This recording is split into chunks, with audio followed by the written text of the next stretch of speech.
ঝুমুৰ নৃত্য Guinness book of world ৰেকৰ্ডছৰ প্ৰচেষ্টা অসম চৰকাৰ সাংস্কৃতিক পৰিক্ৰমা বিভাগৰ ডিগবৈত ঝুমুৰ নৃত্য প্ৰশিক্ষণ বিহুৰ পিছত এইবাৰ ঝুমুৰ নৃত্য গিনিজ বুক অৱ ৰেকৰ্ডছৰ প্ৰচেষ্টা চলাইছে অসম চৰকাৰৰ সাংস্কৃতিক পৰিক্ৰমা বিভাগে ডিগবৈ জুবিলি খেলপথাৰত ঝুমুৰ নৃত্যৰ এক প্ৰশিক্ষণ 28 জানুৱাৰীৰ পৰা 31 জানুৱাৰীলৈ অনুষ্ঠিত হ'ব। ডিগবৈ বিধানসভা সমষ্টিৰ বিভিন্ন চাহ বাগিচাৰ 2 শতাধিক ঝুমুৰ কলাকুশলীয়ে অংশগ্ৰহণ কৰিছে।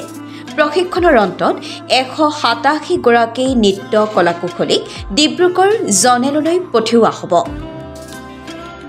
অহা 24 ফেব্ৰুৱাৰীত সৰুসজাইত বৰ্ণাঢ্য কাৰ্যসূচীৰে সমগ্ৰ অসমৰ 8000 ঝুমুৰ নৃত্য কলাকুশলীয়ে ঝুমুৰ নৃত্য প্ৰদৰ্শন কৰিব।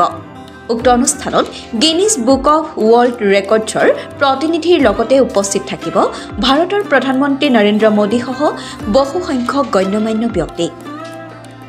ডিগবৈত ঝুমুৰ নৃত্য প্ৰশিক্ষণৰ শুভাৰম্ভ অনুষ্ঠানত তিনিচুকীয়া ডিগবৈৰ বিধায়ক সুৰেন ফুকন, জিলা সহকাৰী আয়ুক্ত ডক্টৰ মন্দিৰা বৰুৱা, মাৰ্ঘেৰিটা সমজিলা সহকাৰী আয়ুক্ত প্ৰীতম গগৈ, ডিগবৈ পৌৰসভাৰ কাৰ্যবাহী বিষয়া অনিৰুদ্ধ বৰা, হাবজান খণ্ড উন্নয়ন বিষয়া কাৰ্যালয়ৰ একাধিক বিষয়া কৰ্মচাৰী, বিভিন্ন চাহ বাগিচাৰ পৰিচালক, প্ৰশিক্ষণৰ মুখ্য পৰিচালকসকল, চিকিৎসা বিষয়া কৰ্মচাৰী আৰু ডিগবৈ পৌৰসভাৰ কৰ্মকৰ্তাই শুভাৰম্ভণি অনুষ্ঠানত উপস্থিত থাকে।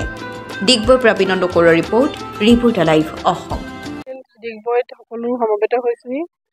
আমাৰ এই বিধানসভাৰ যিমানখিনি আমাৰ টি গাৰ্ডেনৰ অথৰিটিজ আছে তেওঁলোকৰ লগত যোগাযোগ কৰি আমি আমাৰ মাজত টি গাৰ্ডেনৰ সকলো প্ৰশিক্ষাৰ্থী ইয়াতে লগ হৈছোহি। তেওঁলোকে ঝুমুৰ বিনন্দিনী এই অনুষ্ঠানটিৰ উদ্দেশ্যে সকলো ইয়াতে একেলগ হৈছোহি আৰু ইয়াৰ মাজৰ পৰা আমি আজি অডিশ্যনৰ থ্ৰু দি আমি আমাৰ বেষ্ট যিসকল পাৰফৰ্মাৰ্চ থাকিব ঝুমুৰৰ ক্ষেত্ৰত আৰু লগতে আপোনাৰ ইনষ্ট্ৰুমেণ্টেলিষ্ট আৰু ৰচিকা আমি সেইখিনি ইয়াতে চিলেকশ্যন কৰি আছোঁ আৰু এই চিলেকশ্যন পৰ্যায়ত যিখিনি উত্তীৰ্ণ হ'ব তেওঁলোকক আমি আমাৰ যি জ'নেল পৰ্যায় আছে জ'নেল পৰ্যায় আমাৰ ডিব্ৰুগড়ত অনুষ্ঠিত হ'ব। তালৈ আমি তেওঁলোকক লৈ যাম, তাতে পাৰফৰ্মেঞ্চ হ'ব আৰু এই পাৰফৰ্মেঞ্চৰ আধাৰতে তেওঁলোকে ৰাজ্যিক পৰ্যায়ৰ যি অনুষ্ঠান 24 তাৰিখে ফেব্ৰুৱাৰী অনুষ্ঠিত হ'ব এই অনুষ্ঠানত তেওঁলোকে অংশগ্ৰহণ কৰিব পাৰিব।